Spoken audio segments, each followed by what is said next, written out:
Winter in the Middle Ages was rough, and life as a peasant was particularly tough. If you ever wondered how people survive those harsh conditions, you're not alone. He plows fields, harvests crops, tends animals, and basically keeps the land productive. Agnes pulls her woolen skirt tight and wraps a blanket around her shoulders. The rains come, then the buds, then the plow. For now, summer reigns, and life is good. Come September though, the leaves turn gold and the nights grow long. It's the best way to support us and ensure you never miss an exciting episode. Also, if you want to catch more of our content, we've got you covered. Check out our other videos and let us know which time period you'd like to journey to next. Until then, stay warm, stay cozy, and keep learning. Thanks for joining us on this adventure through time. If you enjoyed this thrilling tale of survival, I invite you to stay tuned for more captivating journeys. There's a whole world of history waiting to be explored, and we're just getting started. Winter is coming, and in 1315, that's really, really bad news. The previous winter was the worst on record, and people never recovered. By 1316, most stores of grain are gone. Winter kills millions.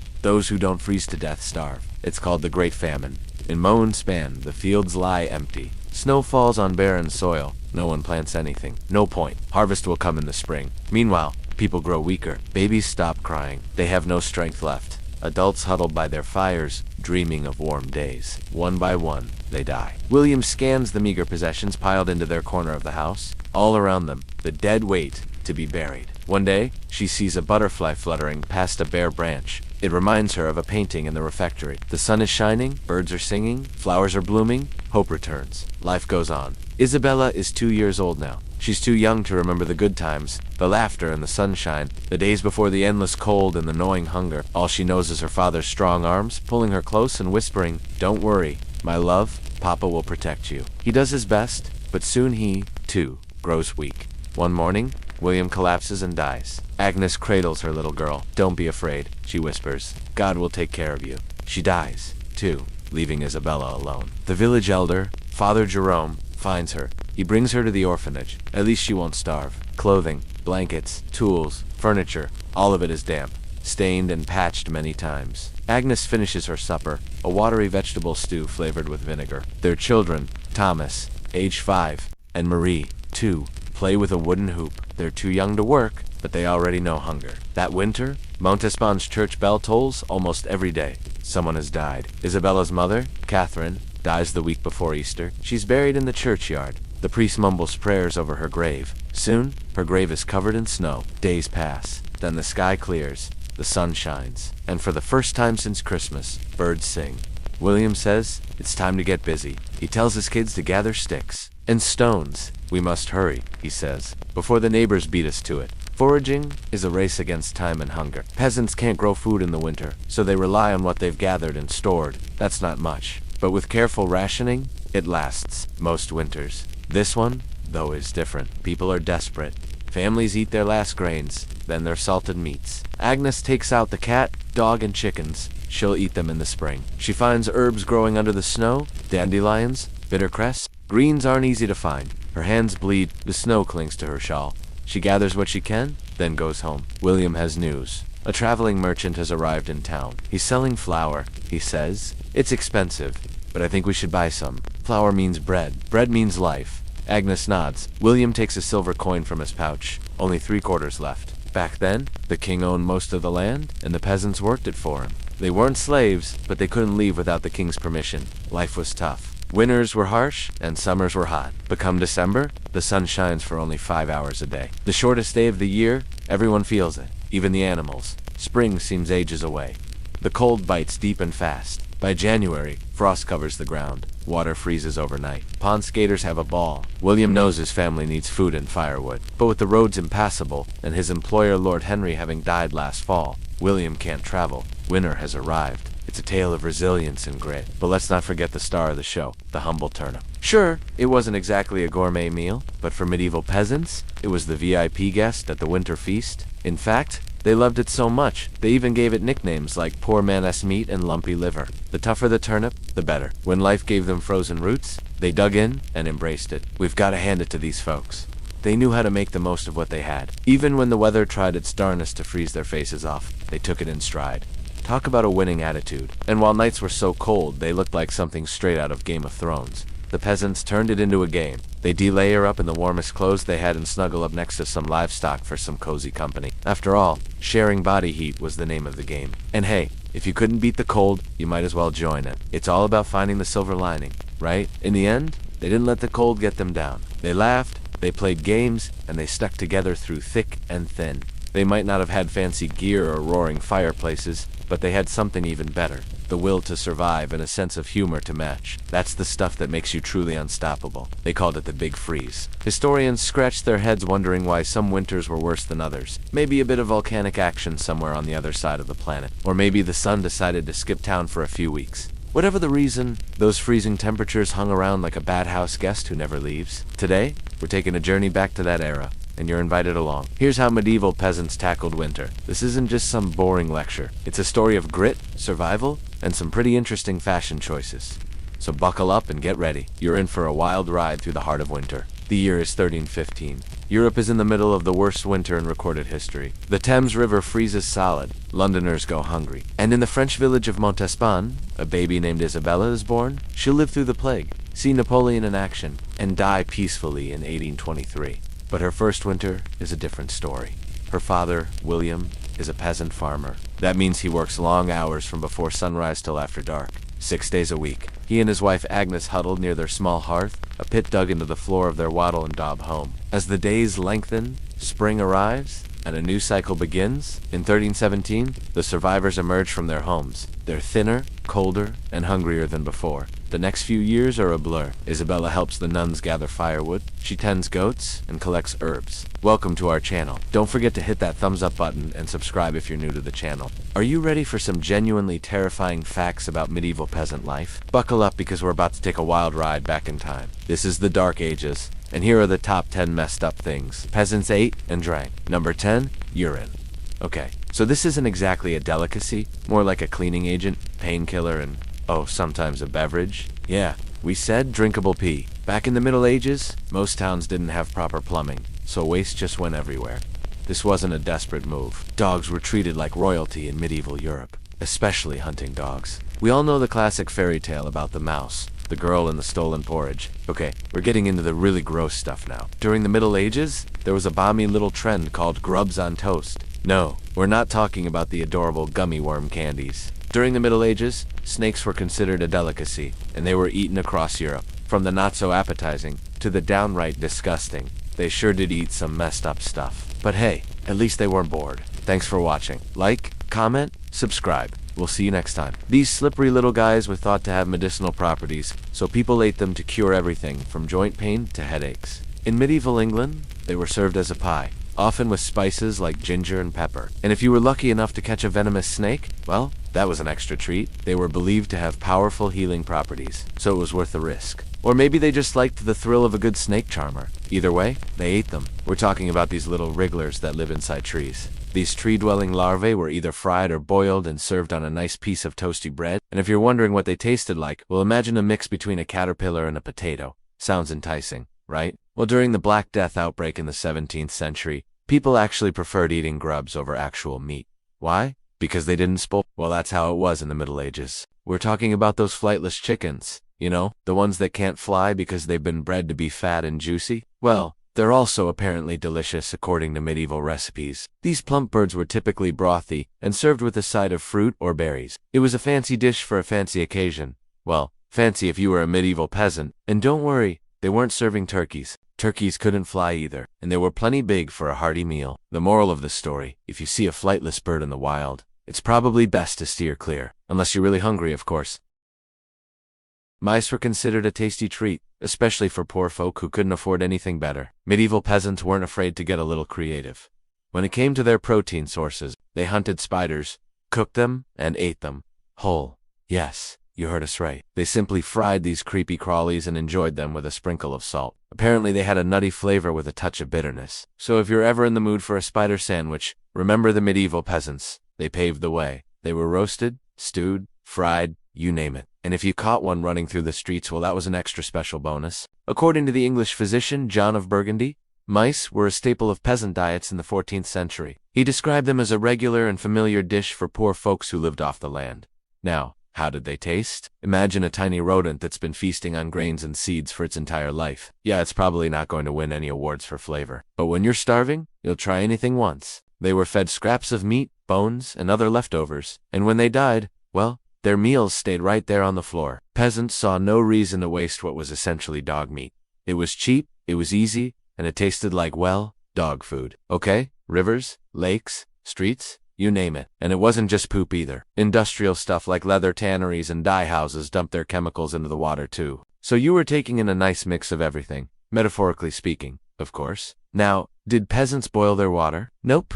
Did they filter it? Nah, they just drank it straight from the brown stuff. They figured it was safe enough. After all, everyone drank it. Also, boiling water was a luxury for wealthy folk. Boiling water means a fire, which means you're using energy, which means you need resources, which means you probably have some money. Peasants couldn't afford it. They didn't have access to resources like wood or a hearth. And honestly, if you're trying to survive, you just kind of figure out a way. Not exactly the first thing you'd grab from the fridge, right? Well, for medieval peasants, toads and other amphibians were considered a protein source.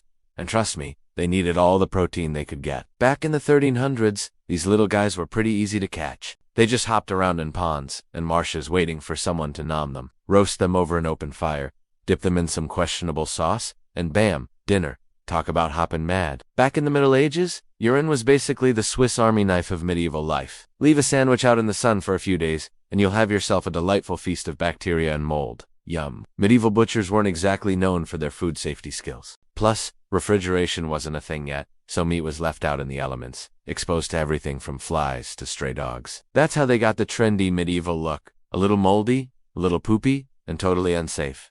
But did they care? Maybe, maybe not. Back in the 1300s, the richer folks sure didn't care. It was common for nobles to serve rotten meat as a form of punishment to their serfs. Just a little special treat to remind them who was boss. Farmers would collect it from public latrines, or ask fellow villagers who had recently consumed a lot of water. And before you start gagging, they believed it could relieve pain, stop bleeding, and prevent infection. So they washed wounds with it, soaked bread in it to ease toothaches. And yes, they mixed it with wine to make a special drink. According to medieval medical texts, the ratio was usually 1/3 urine to 2/3 wine, for extra fun. In England around 1460, urine was also used in laundry detergent. So you can picture the lovely bouquet of fresh laundry. No. 9. Toads. Juicy little toad. Number 8. Rotten meat. So we all know the drill. No. 7. Dirty water. Oh. The joys of chugging straight from the sewage. No.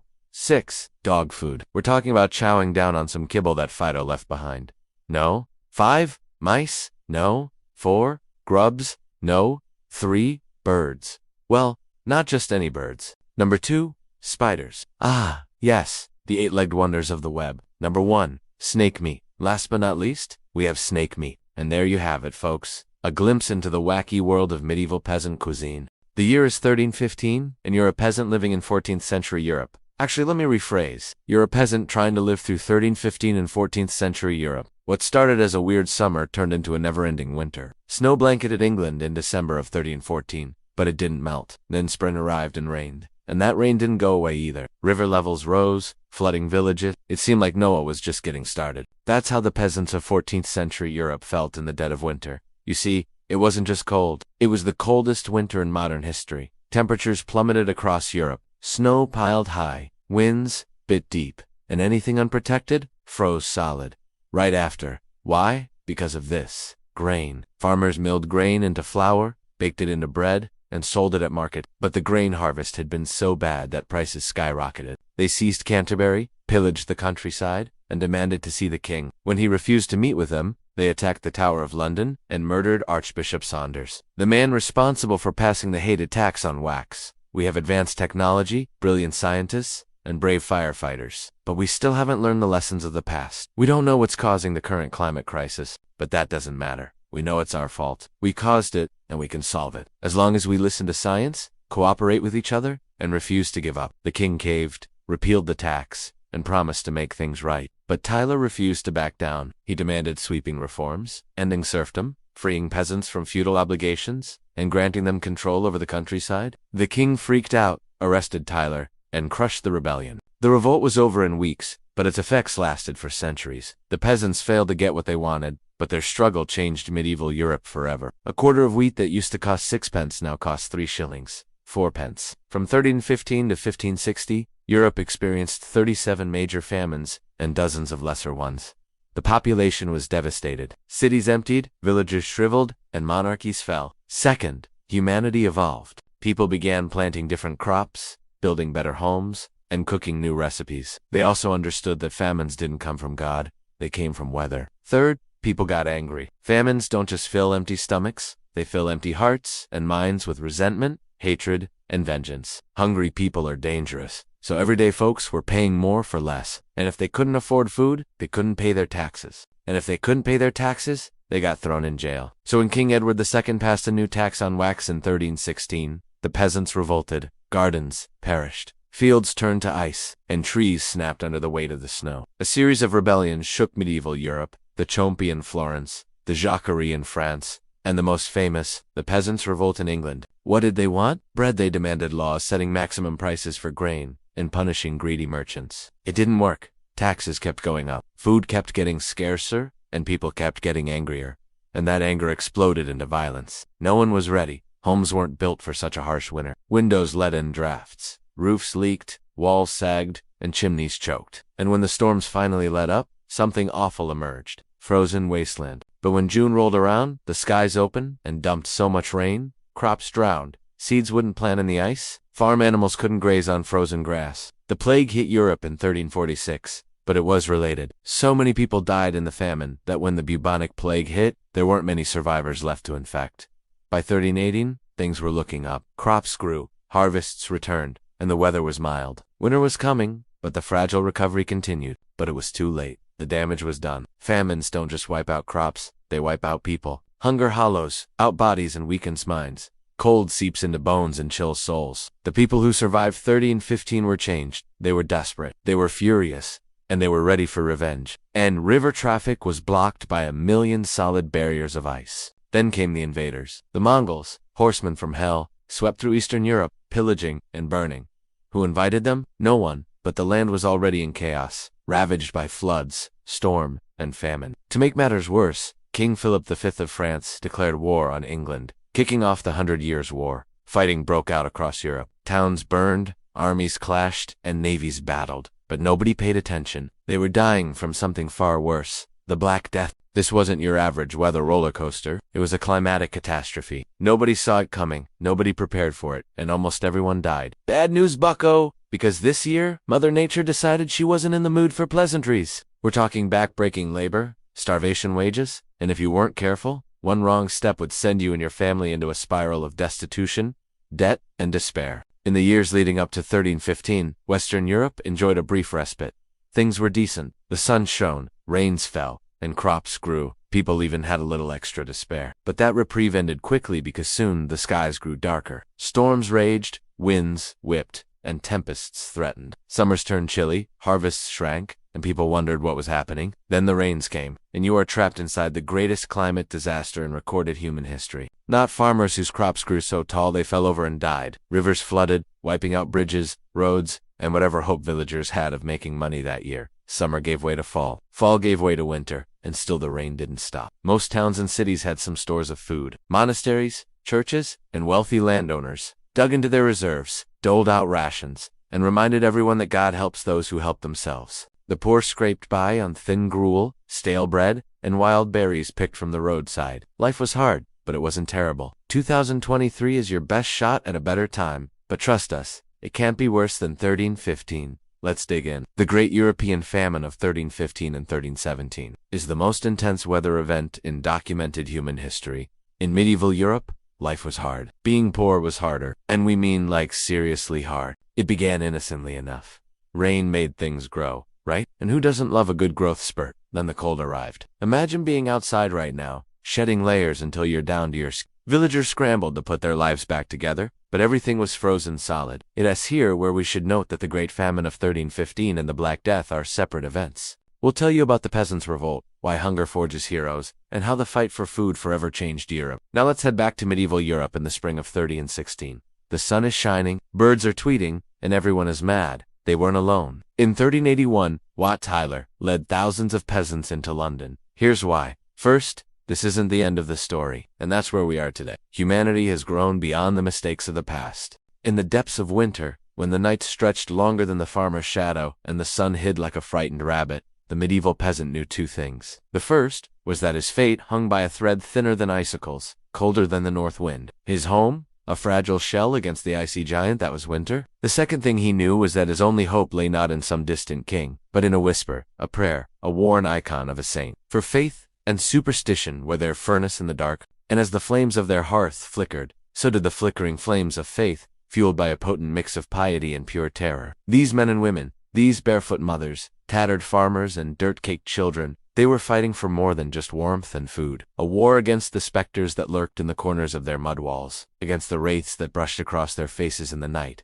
and against the unforgiving grip of death itself. In the grand tapestry of history, their story is often relegated to the margins, dismissed as quaint, superstitious nonsense. But what if we told you that their beliefs were more than just folklore? What if they held within them a profound truth about the human spirit's capacity to endure? Join us now as we peel back the layers of time to reveal the chilling yet compelling world of medieval winter survival, where faith and fantasy intertwine to form a shield against the icy onslaught. The year is 1349, and the stage is set. A village nestled in the heart of medieval Europe, a place where life is harsh and death lingers around every corner. Our story revolves around Thomas, a peasant farmer, a man whose life revolves around the whims of the seasons. As the days grow shorter and the temperatures plummet, Thomas feels the familiar dread creep upon him. Winter is coming, and with it, the threat of death. The rambling rumors that speak of a particularly brutal winter this year only serve to deepen his unease. But Thomas is a man of deep faith, and his response is both simple and profound. He turns to God, seeking solace and strength in his higher calling.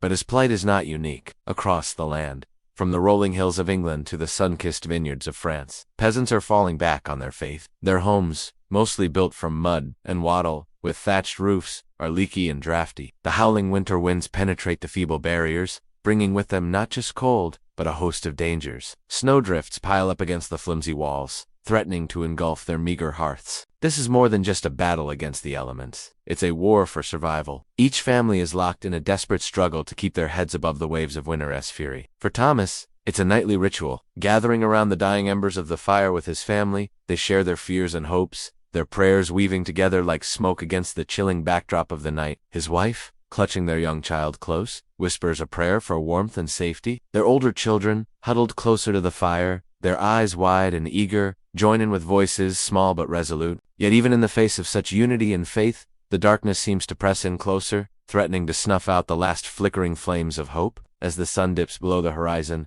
casting long shadows across the frost-kissed landscape. The villagers gather in the flickering glow of their homes, bracing for the onslaught of the night. The silence is broken only by the mournful howl of the wind, which seems to carry with it the whispers of despair and death. But even in this dire setting, there are glimmers of hope. Inside the humble dwellings, the faithful peasants find solace in their prayers, their voices rising above the howling wind, in a symphony of hope and desperation. This night, however, is different. The wind screams with unnatural ferocity, rattling the windows and shaking the very foundations of their homes. As the hours pass, the storm rages outside, mirroring the turmoil in Thomas's heart. Fear gnaws at him, whispering doubts and amplifying his worst fears.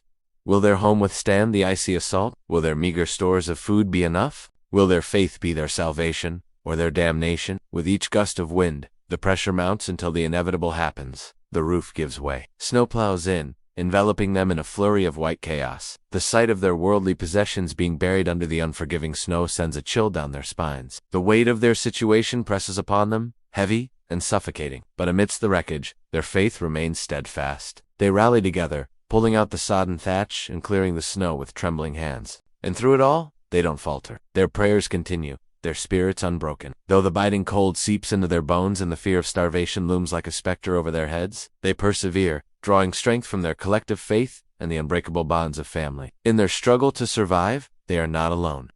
In every corner of medieval Europe, similar scenes are playing out. The relentless winter has all but shut down life. Peasants across the land are struggling to stay alive. The usual rhythm of life has been replaced by the grim routine of survival. Days are spent in a desperate search for food, and the evenings are filled with anxious prayers and the flickering light of hastily banked fires. But even in the face of such adversity, humanity shines through. The strong help the weak, sharing their scant resources and offering a shoulder to lean on. In the shared struggle, they find a sense of community and strength. It's a testament to the resilience of the human spirit, a quiet rebellion against the unforgiving grip of winter. As the weeks pass, the winter tightens its icy grip, turning the world into a frozen wasteland. For the peasants, survival becomes a daily challenge, testing their endurance and their faith. The shortage of food leads to desperation, forcing some to resort to unthinkable measures. Rumors spread of cannibalism, a grim reality that underscores the depths of their despair. Amidst this unfolding tragedy, a glimmer of hope emerges in the most unexpected places. Saints become their champions,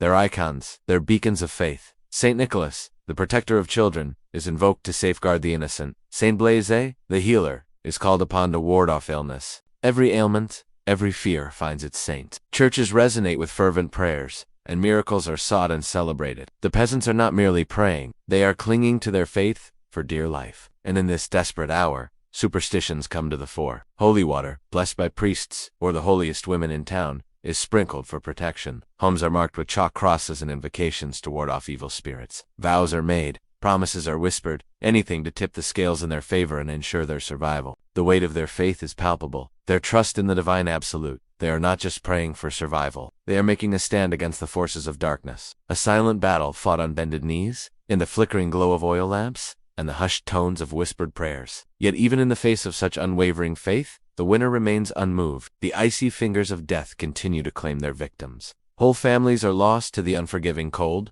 swallowed by snowdrifts, leaving behind only empty homes and unanswered prayers. The stark reality of loss hangs heavy in the air, a constant companion to their struggle for survival. And in the end, the winter takes its toll. Some succumb to the elements, others to the gnawing hunger. Whole villages disappear under the snow, their fates sealed by the relentless grip of winter. Those who survive are forever marked by their ordeal, bearing the scars of frostbite, loss, and despair. The cost of survival is etched on their bodies and in their souls. The winter has claimed its due. We're here to tell you that the story of the medieval peasants is not just a tale of hardship and despair. It's a story of courage, faith, and the indomitable human spirit. In the darkest depths of winter, when the cold threatened to extinguish the flame of life, these ordinary people turned to extraordinary measures to survive. They huddled around sputtering fires, whispering fervent prayers, their faith serving as their shield against the icy onslaught. They clung to traditions, both practical and superstitious, sharing meager meals, sprinkling holy water, and making solemn vows. Their determination to survive, their refusal to surrender to the harsh embrace of winter, is nothing short of inspiring. You see, their story is a testament to the resilience of the human spirit. It's a reminder that in the face of adversity, faith in community can be a source of strength. Their struggle against the unforgiving backdrop of medieval winter is a story that resonates across time, urging us to appreciate the warmth of companionship, the comfort of faith, and the tenacity of the human will to survive.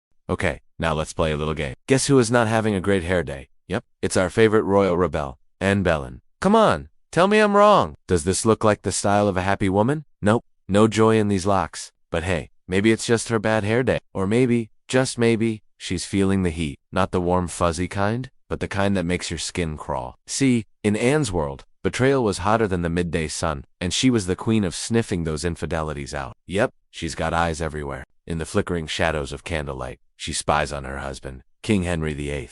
Now, trust me, I get it. Henry's got wandering eyes. Remember that time he kicked out poor old Catherine and went after an classic soap opera stuff? But Anne, well, she's not having it. Nope, she knows what it's like to be on the other side of those wandering eyes. So while Henry snoozes with other women, Anne turns into a detective. Every whispered word, every stolen glance, she's on the case. Just one problem though. Finding the proof is trickier than sneaking into the Tower of London. And here's why. This is not your average cheating scandal. Oh no, we're talking royal proportions. Here, the stakes are higher than a Tudor chimney pot. And the secrets, well, they can burn you faster than a witch trial bonfire. So how does Anne manage to sniff out the truth? Well, that's where her super sleuthing skills come in handy. She gathers her secret weapons, loyal servants, hidden observers, and the ultimate tool, her own wits. Yep, Anne isn't just a pretty face.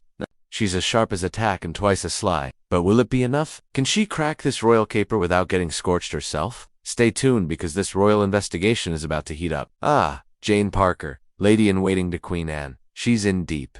Not the kind of deep that means thoughtful or spiritual. No, she's in deep with the king. Yes, that King Henry VIII, the husband of Anne, the boss of Jane's boss. And guess what? Anne, she's got eyes everywhere, even if Henry doesn't. Why? Because this ain't just a case of office romance gone wild? Oh no. This is a powder keg waiting to blow. One spark, and this whole royal setup could go up in flames. Anne's got a ton on her plate, keeping the queen's job, fending off rivals and looking fabulous. She hasn't got time for petty squabbles. But when whispers turn into screams and secrets threaten to spill, Even queens have to clean their own stables. And let's be real, who better to handle a little infidelity than a former royal mistress? I mean, she's played both sides of the field. And if anyone understands Henry's little games, it's her. So while Henry takes his sweet time with the whole fatherhood thing, and yes, we know he's got another kid on the way, Anne steps into action. She's not just a pretty face. She's got moves like Jagger and brains to boot. Now, will she keep things cozy or blow the lid off this royal love nest? Well, that's for us to know, and for you to find out. And then there's Elizabeth, trapped in the royal game. She's just a pawn. Not the kind that stays still, mind you. No, this girl's got spirit. She's got sass, and she's got smarts. But she also has one big problem. She's the product of two hearts that aren't in it for the long haul. You guessed it? She's the fruit of King Henry VIII and his ex-mistress. And before he settled down with Queen Anne, Henry had a little fling.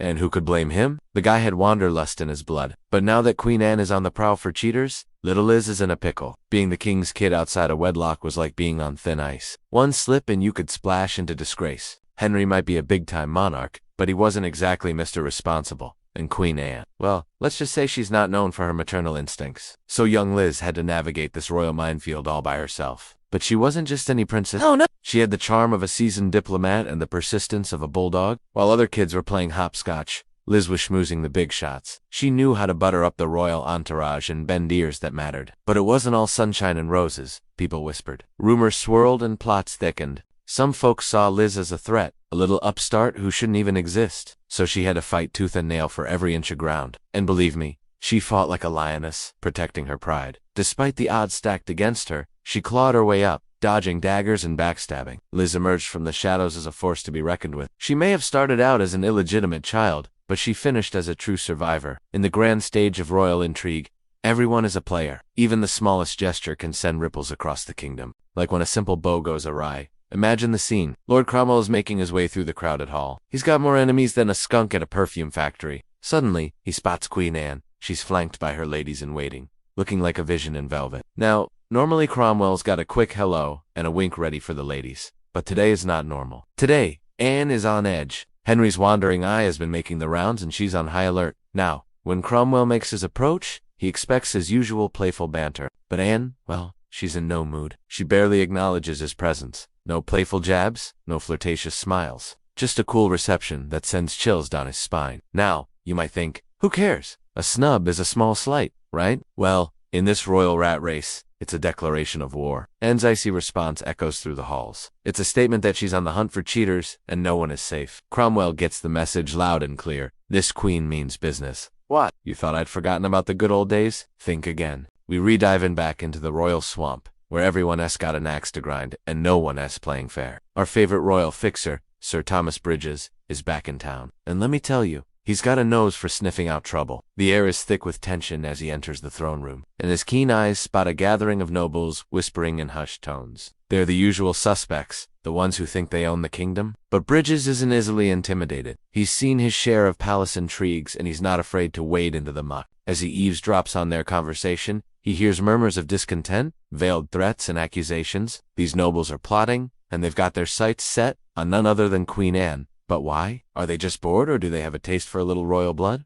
Well, Bridges is determined to find out. He knows that Anne is no stranger to danger. She's survived poison, exile, and the wrath of Henry's temper. But this plot is different. It's a full-blown attack on her reputation and her position. And Bridges won't stand for it. With his sharp wit and street smarts, he sets out to uncover the truth. He'll question witnesses, dig up dirt, and expose any secrets that could bring this whole rotten scheme tumbling down. After all, in this game of royal chess, every move counts, and Bridges is determined to make the right one. It has time to peek inside the royal bedroom where the sheets are as white as snow and the secrets run deeper than the moat. Around the king's bed, everyone plays their part. There's the ever-faithful servant Old Ben. He's seen more royal shenanigans than a gossip columnist. He knows the ins and outs of the palace better than anyone. Then there's Wallop, the boisterous jest. He's got jokes for days and ears that can pick up secrets faster than you can say. Quips and Lady Salisbury. Oh, she's as sharp as a tack and twice as sly. She's the queen's confidant and her eyes and ears everywhere. They're an unlikely trio, but when it comes to guarding the king's bed, they're the dream team. Their duty is simple: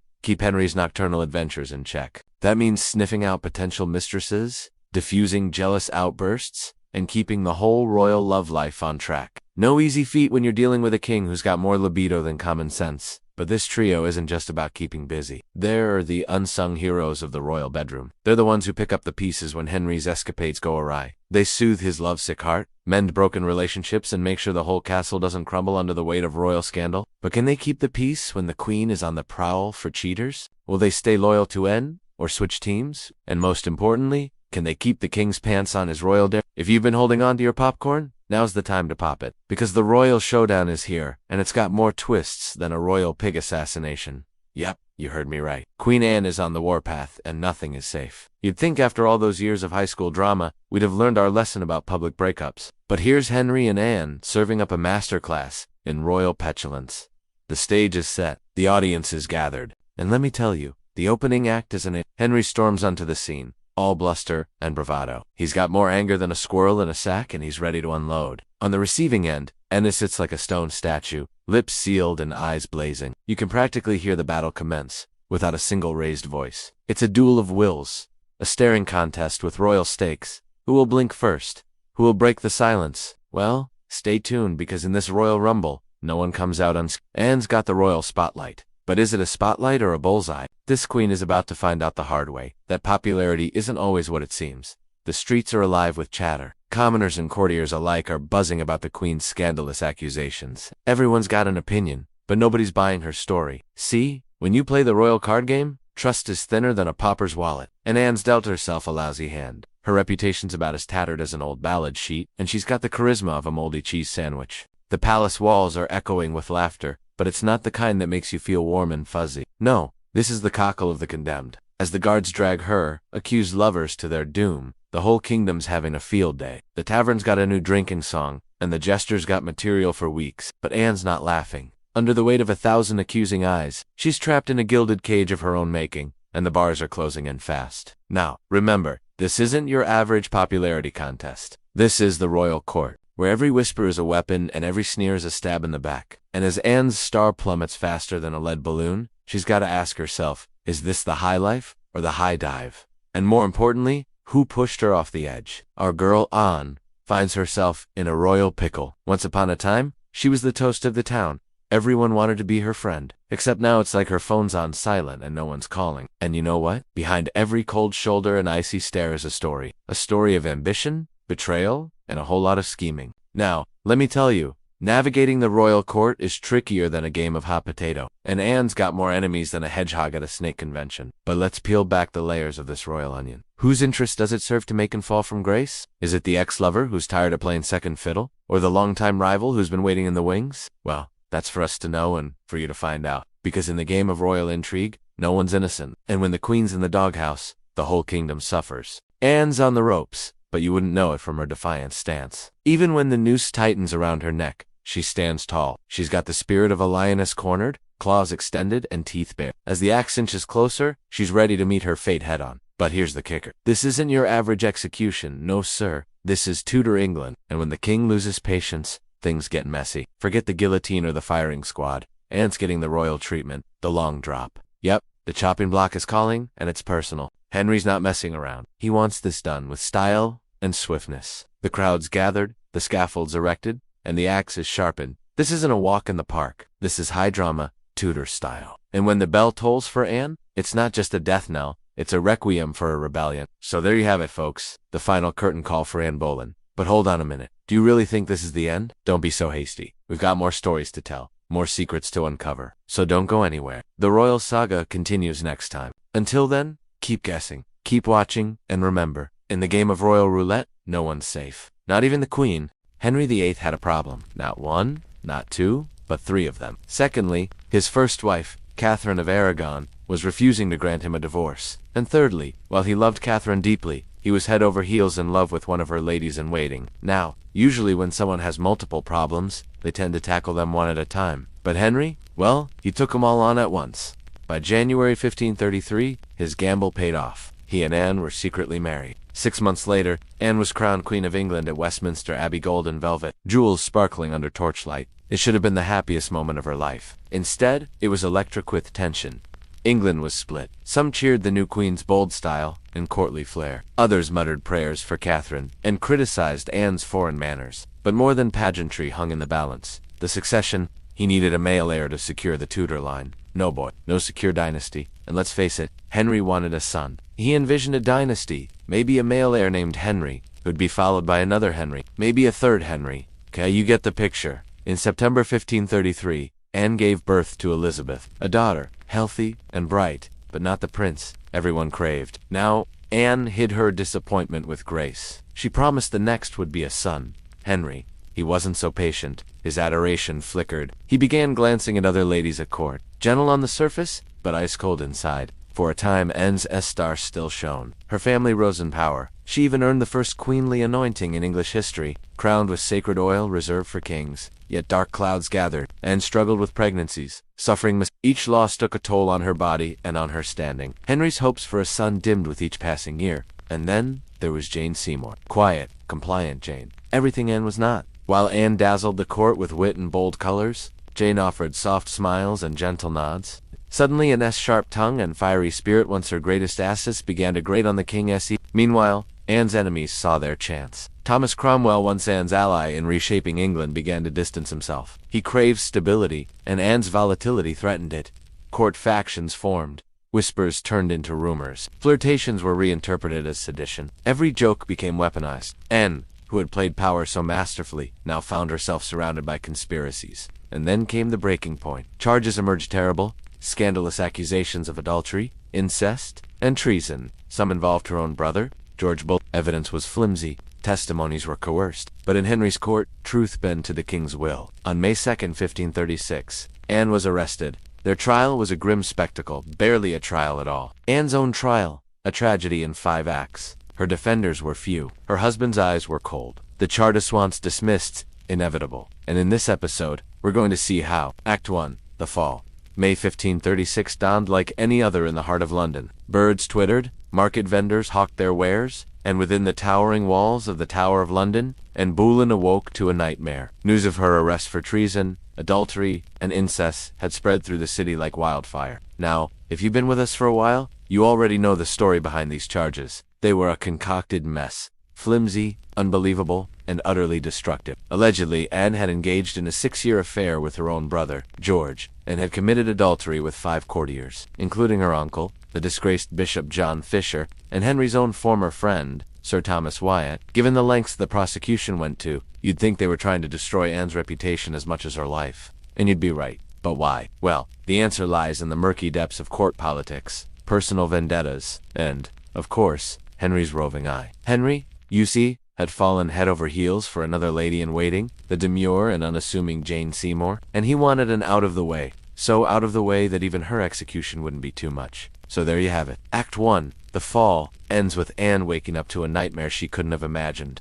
Act 2, The Silence. As the hours ticked by, the gravity of Anne's situation sank in. She was in the Tower of London, a place where many an enemy of the crown had met their demise. Her guards were loyal to Henry, not her, and whispers from the outside hinted at a preordained fate. Now, Anne could have screamed, she could have bargained, she could have begged, but she did none of those things. Instead, she retreated into herself, crafting a silence so deafening that it echoed with unspoken defiance. She didn't beg for mercy because she believed she didn't need it. She didn't lash out because she knew it would be used against her. She was Anne Boleyn, after all, the woman who had dared to defy the king to be with him. Who was he to condemn her? And yet, as the day wore on, that silence, born of pride and dignity, began to crack. The weight of her situation, the fear of the unknown, the worry for her daughter's future, it all threatened to break through the stoic facade she'd built. Anne, however, was a woman of strength, forged in the fires of adversity. So she fought back against the encroaching despair, clinging to her silence as a shield against the storm. Act 3, The Showdown. 2 days passed. The tension in London was as thick as fog. People whispered, plotted, prayed. Inside the tower,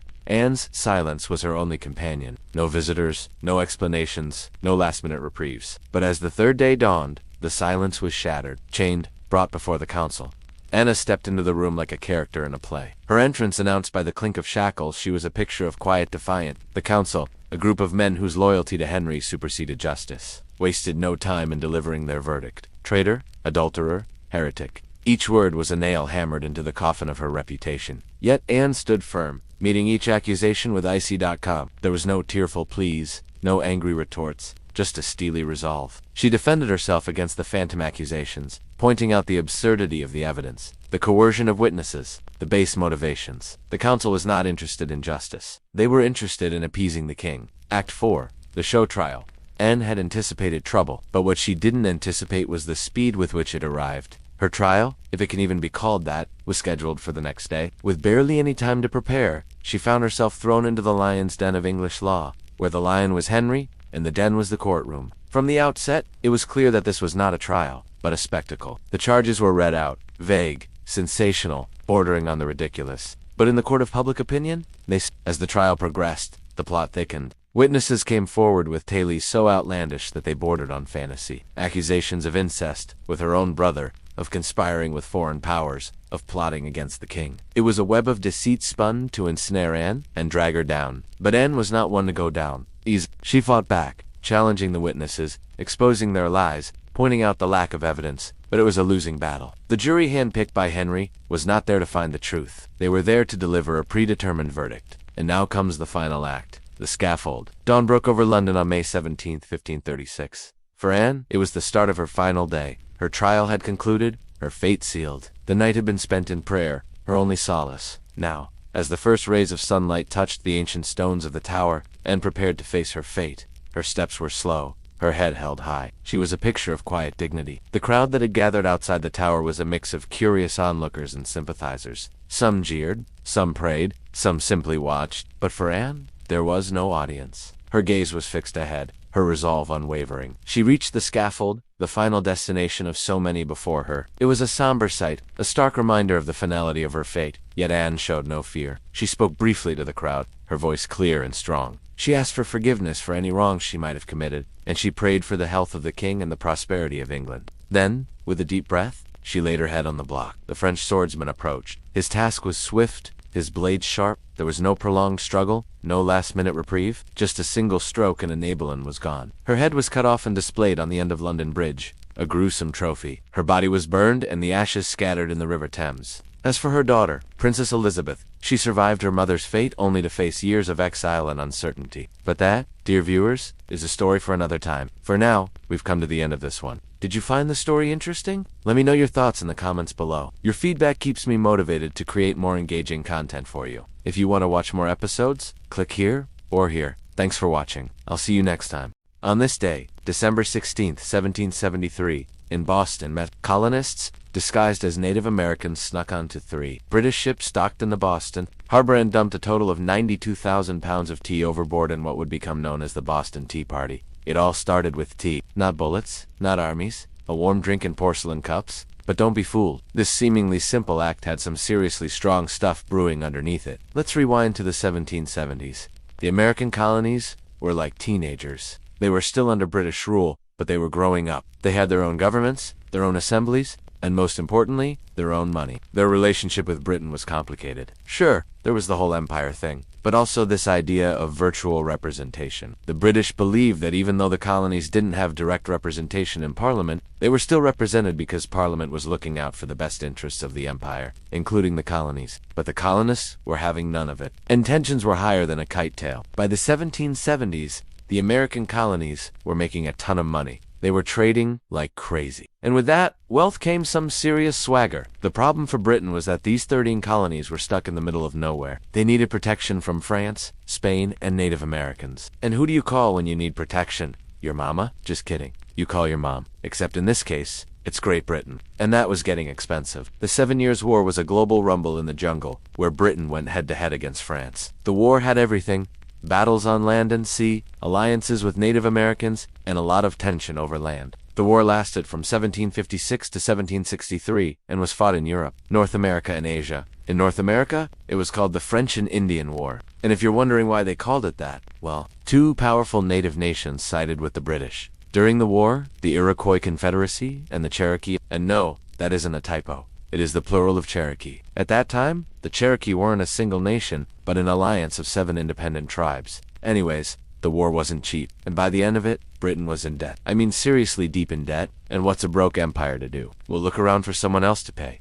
And guess who was in the crosshairs? The American colonies. Let's fast forward a bit. By the mid-1760s, Britain had slapped on a bunch of taxes to raise money from the colonies. There was the Sugar Act, the Stamp Act, and the Townshend Acts. But tea was the big one. You see, tea wasn't just a drink. It was a daily habit for many colonists. People drank tons of it, and Britain saw a great way to raise money from the colonies. So they passed the Tea Act of 1773. Now, you might be thinking, wait, tea? What's the big deal? They taxed sugar, stamps, and all sorts of things. Why not tea? Well, here's the thing. The tax was kind of hidden in the act. On paper, the Tea Act actually made tea cheaper. But here's the catch. It gave a monopoly to the British East India Company. Basically, they were the only ones allowed to sell tea in the colonies. All the colonial merchants who sold tea could uncompete with the East India Company because they could sell tea below cost. And the people who bought tea from those merchants couldn't buy directly from the company. This meant that eventually those merchants would go bankrupt. Then the British East India Company would buy their stores and assume control of the colonial economy. And that's what really irked the colonists. It wasn't so much the tax on the tea itself. It was the fact that Britain was controlling their economy without giving them any say in the matter, like they were being ruled by a faraway king who didn't understand their needs or wants.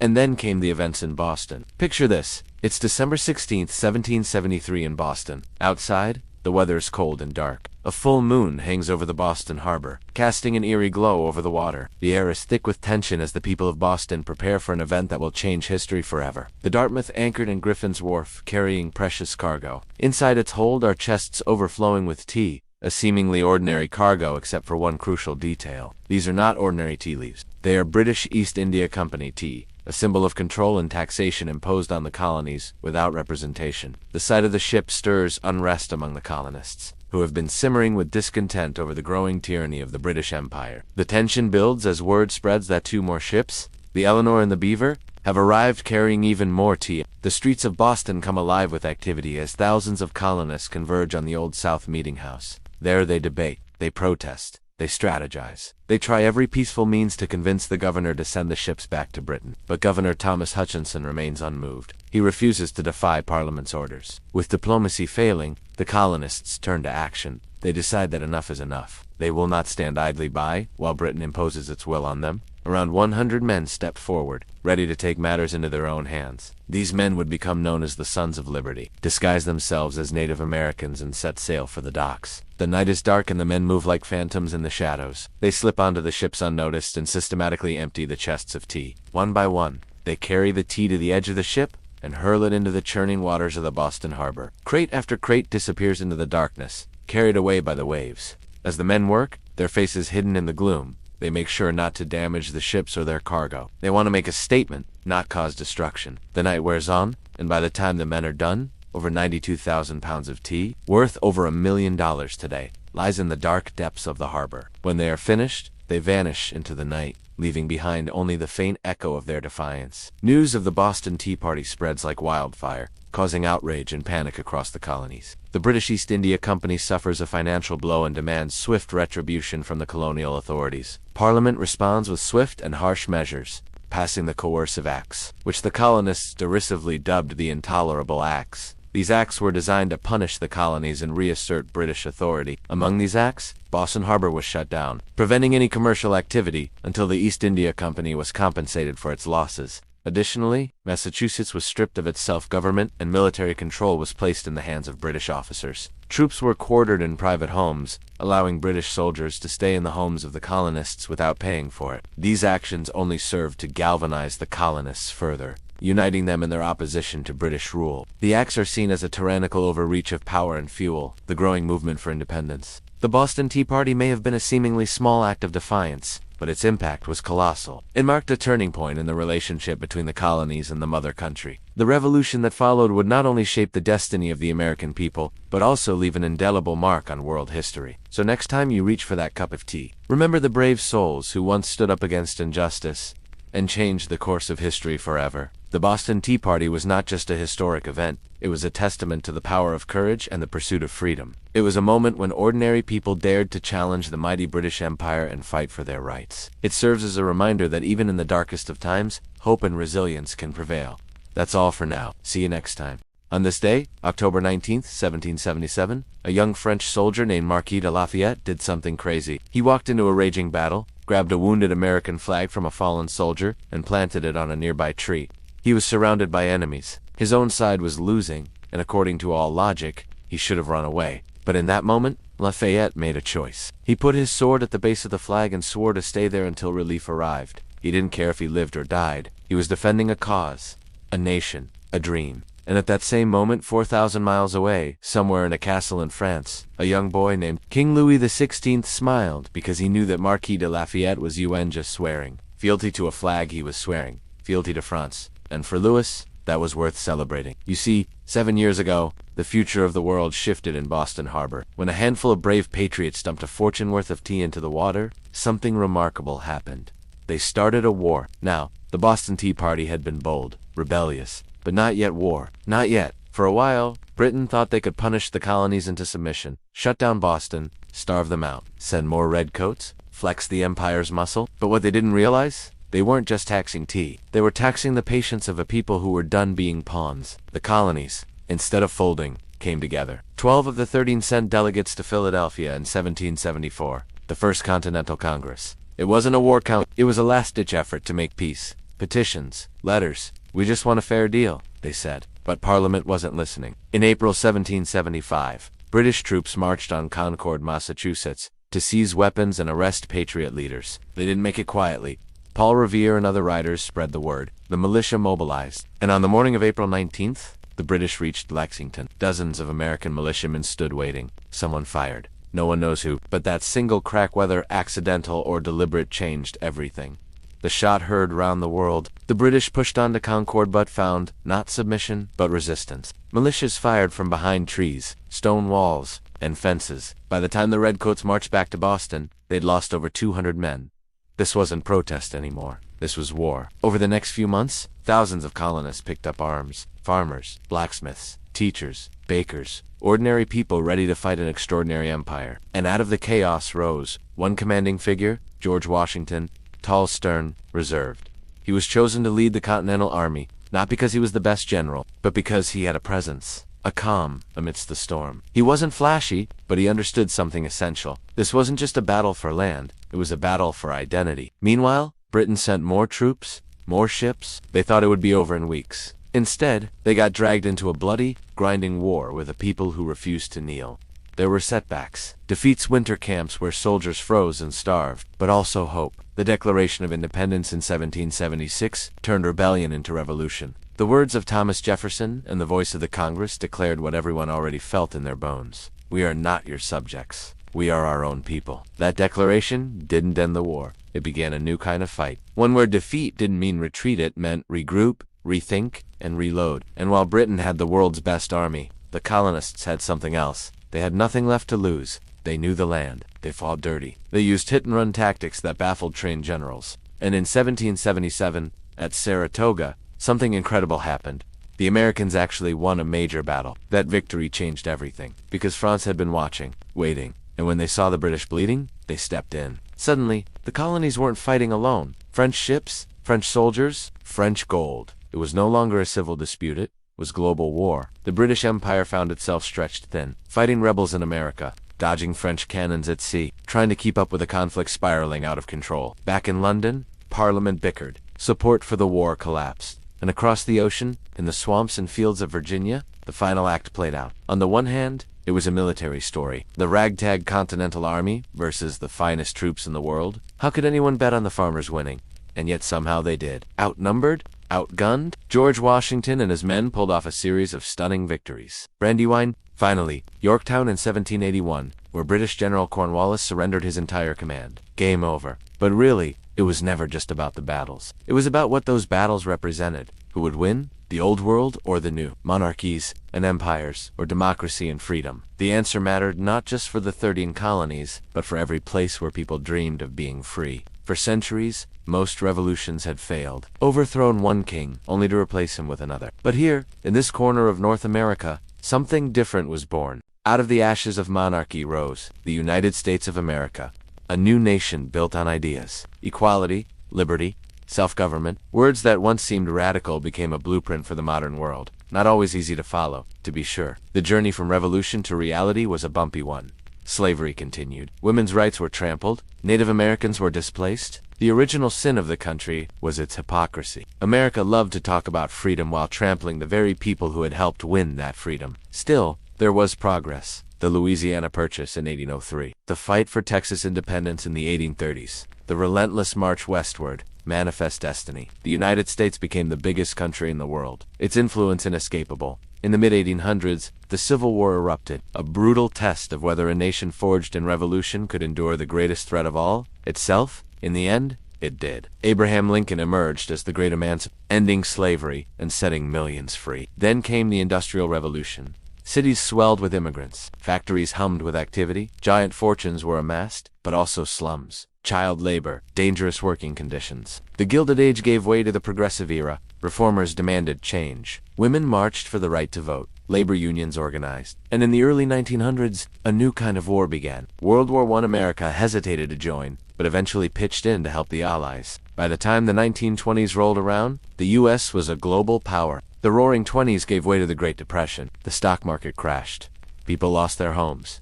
Factories shut down. The whole world teetered on the edge of oblivion. Then came World War II, an even greater threat than any before it. Adolf Hitler and Nazi Germany, imperialist Japan, fascist Italy, a world consumed by hate and war. But America, isolated by geography and temperament, rose to the challenge. Pearl Harbor couldn't break the American spirit. D-Day, the Battle of Midway, Iwo Jima, American soldiers pushed back fascism and saved the world. But the peace that followed was uneasy. The Cold War began. Ideological enemies, nuclear arsenals, proxy wars. America faced off against the Soviet Union. Each superpower trying to outdo the other. It was a standoff that would define the latter half of the century. Through it all, the United States kept growing. Immigration waves, new technologies, from the interstate highway system to the personal computer. The American dream remained the beacon. Work hard, be rewarded, raise a family, live the good life. Sure, it was easier said than done, especially during the turbulent 1960s, the civil rights movement, the anti-war protests, the assassinations of leaders and icons. America grappled with its demons, but in the end, it made real progress. The Voting Rights Act of 1965, the Americans with Disabilities Act in 1990, barriers fell and opportunities opened up. Today, the United States faces new challenges: political polarization, economic inequality, climate change. But through it all, the ideals of the revolution endure. Equality, liberty, justice. Whether America lives up to those ideals is another matter. The story of the United States isn't just about triumphs, it's also about struggles, failures, and tragedies. It's a story still in the making.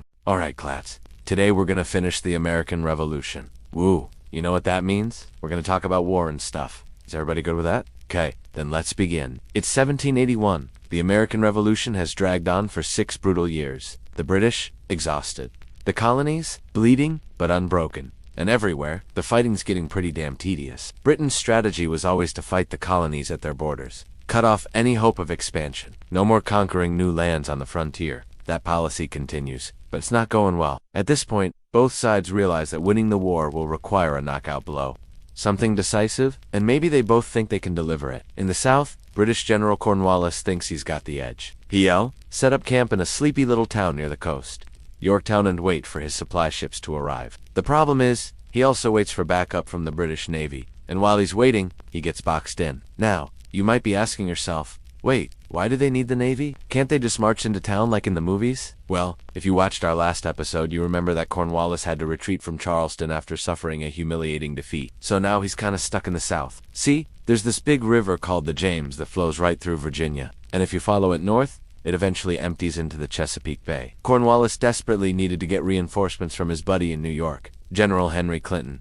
So he tried marching up the James River Valley to meet him, but as soon as he crossed over into the Chesapeake, he ran straight into trouble. Why? Because there's this other river called the York, which empties into a little port town of the same name. And guess who was camped out right there? General George Washington. Yes, that guy again. Oh, and with him were 20,000 soldiers and 36 artillery pieces. Not good odds for Cornwallis and his 7,000 men. Now, technically, Cornwallis could escape back down the James, but doing that would leave him vulnerable to attack from Washington and his boys. So Cornwallis decides to make a stand in Yorktown. He settles in and digs in and sends word back to New York that he needs help, fast.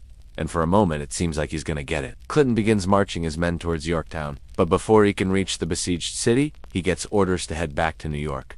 Why? Because France. See, that whole alliance thing we talked about in the last episode? Yeah, that's happening. And now the French are sending a massive fleet of ships to the Chesapeake Bay. Clinton doesn't want to get caught in the middle of that. So he goes back to New York and reopens a front with Washington. But that's another story for another time. Right now, all we care about is poor old Cornwallis and his trapped army. Meanwhile, on the other side of the Atlantic, The British government keeps getting pissed at King George II. He's pissed at them. They're pissed at him. Everyone's pissed at each other. Lord North, the Prime Minister, says the war is a total loss. But then Parliament says, no, don't stop the war. And Lord North is like, fine, but someone else should really take charge. So they pick a new leader, Major John Carleton, Earl of Shelburne, and then the British government falls apart. On September 5th, 1781, the French fleet arrives in the Chesapeake Bay, exactly where they said they would. They block the entrance to the port and prevent any supplies or reinforcements from reaching Cornwallis. No supplies. No escape by sea.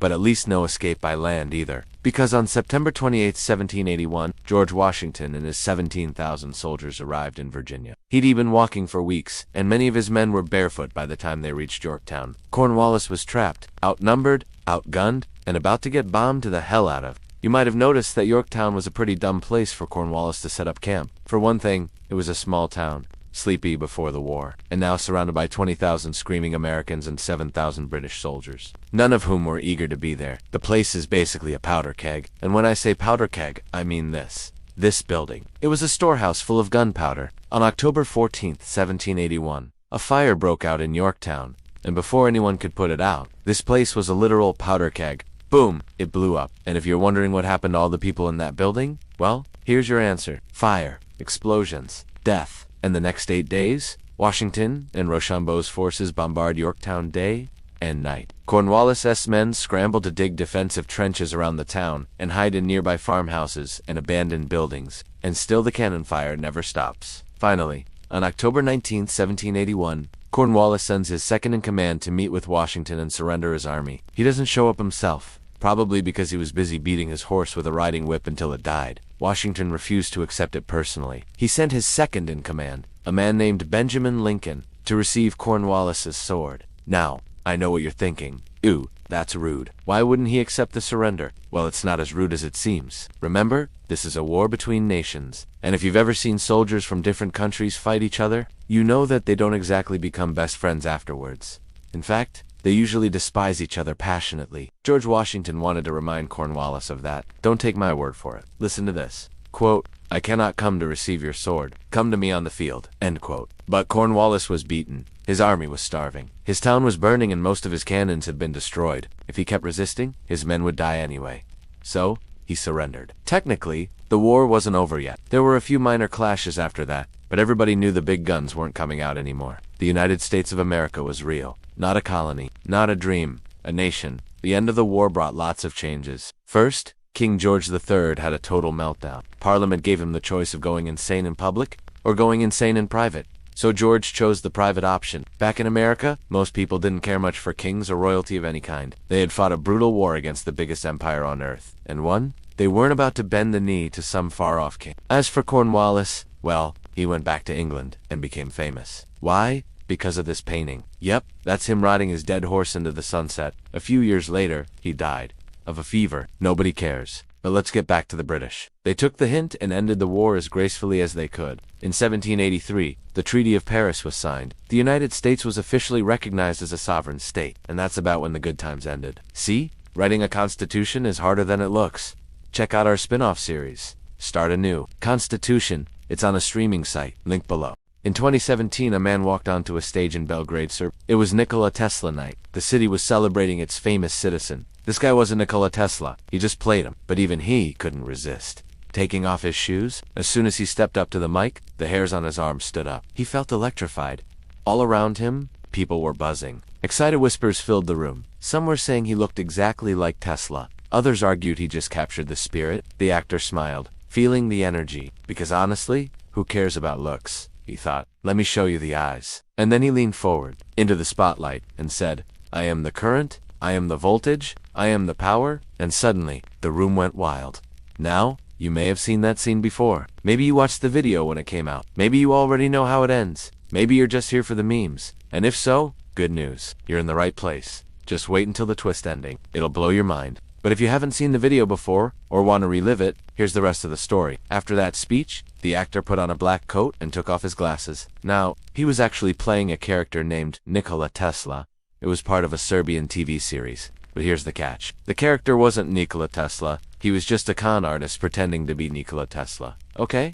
So why are we talking about a fake Nikola Tesla? Well, because the real Nikola Tesla was also a fake. At least that's what Mark Seiler believes. And he spent years tracking Tesla's real history. Which brings us back to that night in Belgrade. When the actor finished his fake speech, a real-life expert in Tesla lore stepped up to the mic. He told the crowd he had news to share. For years he'd been researching Nikola Tesla's family tree. He'd combed through records, found witnesses, interviewed relatives, and he wanted to reveal what he learned. The actor sat down, people leaned in, and then the professor cleared his throat and said, "I'm afraid there's some bad news. There was no one in Nikola Tesla's family tree who looked or behaved like this actor. My research shows Nikola Tesla was actually born like this." Then he ripped off his wig. The crowd gasped. They weren't looking at Nikola Tesla. They were looking at George English, a local look-alike. Turns out English has been part of the scam since the beginning. The show's creators reached out to him, told him about their idea. He agreed to play Tesla, but only if they let him pretend. He wanted to do it better than anyone ever done before. And they agreed. But now they needed the real Nikola Tesla. They searched for weeks, finally finding Ingalls performing in a small theater in Budapest. They brought him to Belgrade and the rest is history.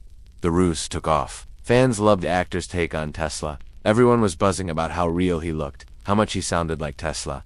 No one cared that he wasn't actually related to the scientist. It was the performance of a lifetime. But what does any of this mean? What does it say about how we think of Nikola Tesla? Well, according to the show's creators, it's simple. They wanted to celebrate Tesla. They didn't care if the actor was related to him or not. But maybe there's more going on here. Maybe it says something about Tesla himself. See, when people think of Nikola Tesla, they don't think of a scientist. They think of a legend, a mythical figure who invented everything and then mysteriously vanished. And that's what makes him so fascinating. Not his inventions, but the man behind them. Take his childhood home, for example. It's a museum now, but most of what's inside isn't actually from Tesla. Sure, there's a few original letters, there's his desk and chair, but most of it was added later. Antique stores, flea markets, eBay, it doesn't matter. It creates a story, a narrative that fits our version of Tesla. And that's the case for most of what we know about his life. Biographers have pieced together stories from family, friends, and colleagues. They've added details from court cases and patents. They've mined old newspapers for photos, end quotes. And they've combined it all into one epic tale, except none of it can be proven. We can't verify anything about Tesla's childhood. We don't know how he got to America. We don't know where he lived or what he did most days. Sure, there's plenty of evidence to suggest he was brilliant. Plenty of records showing he patented inventions and worked for major companies. But outside of that, it's a mystery, and that's what makes him so enduring. We don't just admire his inventions. We want to know the man behind them. Like for instance, there's no record of Nikola Tesla ever shaking hands with anyone. But that hasn't stopped the internet from claiming he hated handshakes. Some claim it was because he saw germs everywhere. Others say he simply didn't like touching people. The truth is we just made it up. We found a photo of Tesla reaching out to shake someone's hand, cropped it, and photoshopped it to look like he was recoiling in disgust. Then we just waited for it to go viral. And that's the thing about myths. You can explain them away, debunk them, prove they're wrong, but that doesn't stop them from sticking around. Like consider Wardenclyffe. If you Google Nikola Tesla, you'll find plenty of articles about Wardenclyffe, Tesla's mysterious abandoned tower that could transmit electricity wirelessly across the world. But the thing is, there's no proof it could do any of that. Tesla was secretive about Wardenclyffe, wouldn't let anyone inside, wouldn't say what he was working on. And that fueled the rumors. Even after it was destroyed, Wardenclyffe became a symbol of Tesla's genius, a beacon of what could have been. And we're still chasing that myth today. Take this recent discovery, for example. In 2020, a group of amateur sleuths in New York discovered a strange object near Niagara Falls. It looked like a metal pipe. It had markings on the side. It appeared to be from another time. And suddenly everyone was buzzing. Was this some lost invention from Tesla? Had it been sitting under a bridge this whole time? It turns out it was a metal pipe from 1928. Someone had spray painted it to look old. And that's the problem with chasing myths. They lead us to ignore reality. They distract us from the actual inventions Tesla made. It's easy to get swept up in the legend of Nikola Tesla, to lose ourselves in the mystery, the intrigue, the mythology. But maybe it's time to snap back to reality. Because Nikola Tesla didn't need to be a myth. He was brilliant enough in reality. He pioneered alternating current, developed induction motors, created neon lights, radio remotes, robots, and he did it during one of the greatest rivalries in history. Think Steve Jobs versus Bill Gates, but times infinity. Tesla wasn't just a genius, he was a visionary. He dreamed of a world lit by clean energy, powered by free electricity. He saw a future without wires and greed, a world that ran on imagination. And maybe that's the real reason we love Nikola Tesla, because he reminds us what we can become. He shows us a glimpse of what we can imagine, and maybe that's the greatest invention of all. Now, here's the twist ending. Remember how we said this was a story about a fake Nikola Tesla? How the actor playing him pretended to be Nikola Tesla, except Nikola Tesla was also a fake? Well, It turns out the entire story of Nikola Tesla is fake. It's a modern invention. That's why we can't find records of his childhood. That's why there's no photos of him as a kid. That's why we can't confirm most of his early life. It's because it never happened. Nikola Tesla was born in 1856 in what's now Croatia. He moved to the US in 1884. He worked for Thomas Edison, fought the War of Currents, developed alternating current. All true, but everything else, every invention, every oddity, every rumor, every myth, every story we tell about Tesla is fake. It's pure invention, and that's the greatest invention of all. We like stories about geniuses. We love tales of triumph. We crave myths of creation. But the truth is, most geniuses aren't that interesting. Most innovations happen slowly. Most creations take decades. But Tesla offered us something different. He showed us a glimpse of what could be. He reminded us that greatness is possible. He gave us the blueprint for progress, and maybe that's the greatest invention of all.